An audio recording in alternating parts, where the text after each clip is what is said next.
Con estos 4 títulos, hoy en el duelo, ¿qué abre Salvador y qué prefiere? La Patum. Bueno, pues atención, aquí está. Sobre número 2.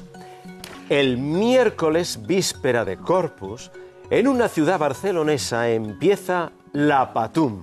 Una fiesta que tiene más de 600 años de historia. Hasta el domingo de Corpus, las calles de esta ciudad se llenan de un conjunto de representaciones de figuras simbólicas que efectúan diversas danzas caracterizadas por la solemnidad y el abundante uso de fuego y pirotecnia. Vamos a comprobarlo.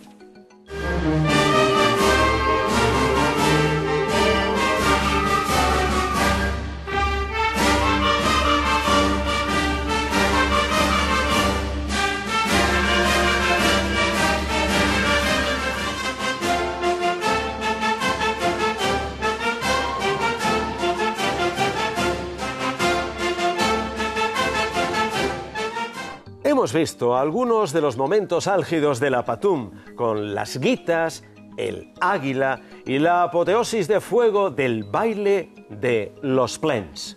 Atención, Salvador, ¿en qué localidad barcelonesa se celebra la Patum? ¿Cuánto apuesta? 200. 200. Porque si no, no podrá pasar nunca por esa ciudad, claro. Si no apuesta 200. La Patum se celebra en Berga, en Vic o en Igualada. En Berga. ¿Seguro? Seguro, seguro.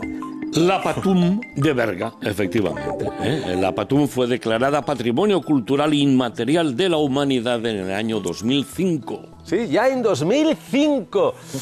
Muy bien, efectivamente, la famosa Patum de Berga. ¿Ha estado Salvador alguna vez viendo ese espectáculo? Pero ganas tengo. De fuego, claro que sí, ahora con estos 200 puntos que acaba de ganar, ¿verdad? Para el próximo año, para la próxima ocasión.